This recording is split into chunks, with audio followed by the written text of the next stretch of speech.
Почитувани гледачи, добро вечер и добре дојдовте во уште едно најново издание на емисијата Фокус на телеканал А1. Знам дека помина еден подолг период, едно известно време од нашата последна емисија, меѓутоа срекна сум да кажам дека еве вечерва повторно имаме едно ново издание.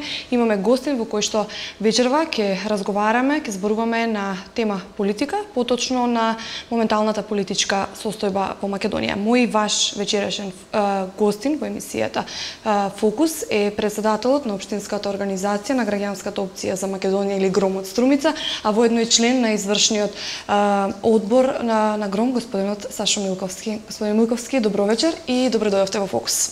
Добро вечер, поздрав до вашите гледачи и ви благодарам на поканата. Имавме бурен предпразничен викенд, зборувам за минатиот викенд пред 1 мај, кога на македонската политичка сцена имаше доста промени, доста турбуленци. Конечно, во Собранието на Република Македонија дојде до судир помеѓу граѓаните и помеѓу пратениците. Конечно викам за тоа што членовите на граѓанската иницијатива за заедничка Македонија 2 месеци наназад протестира на улиците и некако беше очекувано и сето тоа висеше во воздух за целиот тој период. Кажете ми вие, како Гром, како вашата партија ги толкува сите овие случувања, посебно случувањата во парламентот на тој црн четврток што го викаат?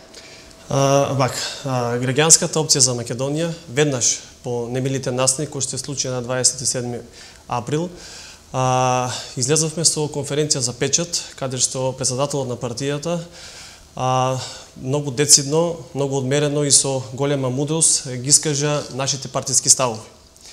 Ние сме против секаков вид на насилство и веднаш ги осудивме ваквите инциденти. Дури кажавме, недозволиво е пратеник да се пресметува со пратеник во Собранието на Република Македонија, иако тоа е пракса и сме виделе во некои други држави. Но уште по-недозволиво е граѓаните физички да се пресметуваат со пратениците. Да се потсетиме, парламентот е гласот на народот представуван преку избраните пратеници. Тоа е нивното работно место. И сите проблеми кои што ги имаат, они мора да ги решаваат со разговор, со дебати, со прегласување, но сигурно не со насилство и со креирање на вакви моничави сцени. Дали сметате дека вината е еднострана на разгневениот народ, како што многумина знаат да кажат овие денови посети инциденти во парламентот, и дали само може тој да биде виновен за сите овие случувања во државата? Не, токму спротивното. Велат дека за љубов и за кавга се потребни двајца. Јас мислам дека токму и тоа на нас не се случи минатиот четврток. Народот, кој што повеќе од 2 месеци е постојано низ улиците ширум во повеќе градови ширем Република Македонија, беше на крај со трпението, гледајќи ги политичките игри кои што ги играа големите политички партии и притисокот кој што го оствараше опозицијската СДСМ, зашто поскоро да се приграби до власта, инаку кршејќи го деловникот за работа на Собранието на Република Македонија, а пред се Уставот на Република Македонија. Да, но притисокот кој што го прави опозицијата во Република Македонија не е ништо ново и може да се каже дека тоа е нешто што преовладува изминатиот период. Еве да не кажам овие 2 години додека трае таа политичка криза во Македонија. Нели сметате дека можеби требаше да се навикнеме на целата ситуација и можеби да не дозволиме да дојде до такви ескалации на ситуациите и инциденти во собрание? Токму и во тоа насока говорам, да се навикнеме, не, сигурно не може, тоа е суицидно. Значи, јас лично сметам дека народот не е доволно политички изверзиран за точно да ги процени и да знае како да реагира на тие политички игри кои што ги играат големите партии, и тоа се случи да накрај дојде да народот веќе биде пречувствителен на таа тема, па во одредени ситуации делуваше и многу нерационално. Но дај да се потсетиме, да видиме од каде почна сета таа криза во Република Македонија. Јас искрено сметам дека кризата која што се создаде во Република Македонија се почна некаде таму пред 2 години, кога тогаш опозицијската СДСМ почна да ги имитува тие така наречени бомби, кој што има за цел да ја дискредитира и да ја криминализира тогашната власт, кој што инаку на редовни демократски парламентарни избори не можеше да ги победи. Тие формира таква криза која што требаше се повеќе и повеќе да расте, се додека не почне да им ги дава посакуваните резултати. Следно што потоа се случи беше подпишувањето на договорот од Пржино на големата четворка, кој што ние од граѓанската опција за Македонија ја нарековме голема пржинска измама. Потоа следуваше формирањето и конституирањето на специјалното јавно обвинителство, кој што ние исто така од Гром, уште од самиот старт рековме дека е со фабричка маана, кој што беше и формирано против уставно, кршејќи го уставот на Република Македонија. Токму во тој период почна и преседанот на формирање на паралелни институции, на веќе постоечките функционални институции кои што ни беа, кои што се покажа како доста погубно за нашата држава. Сите се сведоци на тоа дека специјалното јавно обвинителство одма се стави во функција, се јави во својот со голем блесок, прикажувајќи се како поддржувач, десна рака и портпарол на опозицијската СДСМ. Вие како граѓанска опција за Македонија, како Гром, како партија, уште на самиот старт од формирањето на специјалното јавно обвинителство некако ги пречекавте ете на нож, така, да се изразам. Меѓутоа, мислам и покрај тоа што никој од вашата партија, барем во предметите кои што СЈО ги отвори досега, никој не е нити осомничен, ниту пак е споменат. Дали сето тоа е резултат на лојалноста кон коалицијата или можеби се работи за убедување на партијата? Па повеќе би рекол дека стана возможност за рационално размислување, па дури и за визионерство. Напротив, се што Гром рече за специјалното јавно обвинителство, за жал во пракса тоа излезе како точно. Многу индикативни беа од оговикувањата на случаите кои што ги креираше специјалното јавно обвинителство, постојано вадеше се нови случаи, но никогаш не заврши ниту еден случај до крај. Јас, како што знам, специјалното јавно обвинителство беше формирано со цел да открие кој ги нарачал прислушкуваните разговори во Република Македонија, кој вршил прислушкување во нашата држава. Многу индикативно беше и тоа што сите случаи кои што ги отвараше специјалното јавно обвинителство беа насочени кон политичари кои што се поврзани со власта, но ниту еднаш не слушнавме разговори и како тие меѓу себе разговараат и договараат политичари кои што се дел од опозицијата. Зошто тоа е така, јас не можам да дадам објаснување. Во овој контекст јас морам да ве прашам и да го кажам тоа дека и вие лично настрадавте во тие околности со тоа што добивте 2 пресуди кои се однесува на снимките од YouTube за откуп, од барањето за мито од градоначалникот, од тогашниот градоначалник на општина Струмица Зоран Заев. Добро што го спомнавте и мојот случај. Значи, тоа е еклатантен пример за непринципиелноста и за селективната правда од страна на СЈО и абсурдот кој што го претендира опозицијската СДСМ.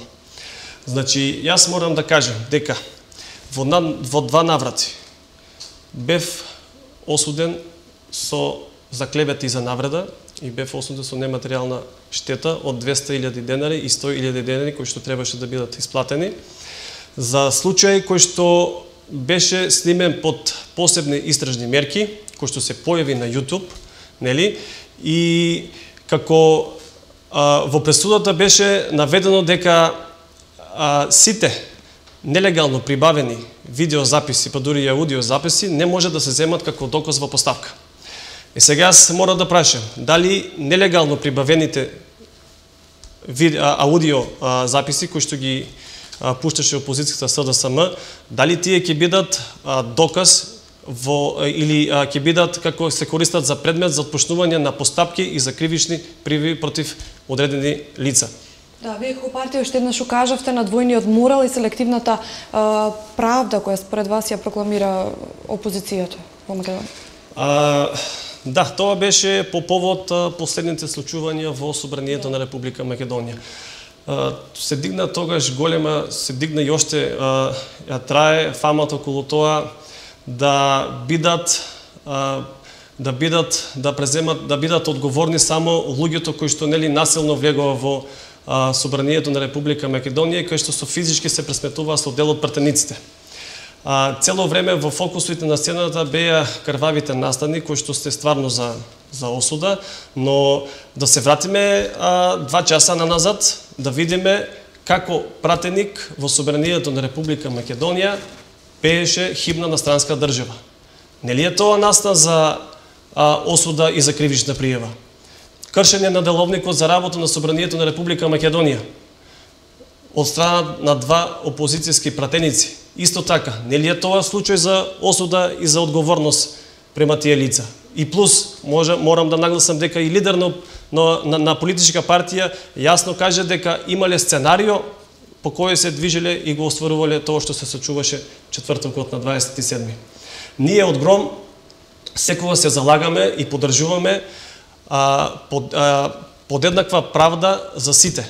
Селективна правда по дефиниција значи и неправда. Чака. Според вас зборувам како партија, нели како ГРОМ, кој всушност го носи најголемиот дел од вината? Нашиот политички став по тоа прашање беше разговарање на последната седница на извршниот одбор на партијата, каде што заклучивме дека одговорноста треба да ја преземат политичарите кои што не го контролираат говорот на омраза и кои што не се свесни за тоа како тоа ќе влие на граѓаните. Морам да напоменам дека и дел од пратениците и политичките партии беа многу поддржувани и од некои странски амбасади. Во нивното политичко действување тие користеа секакви средства.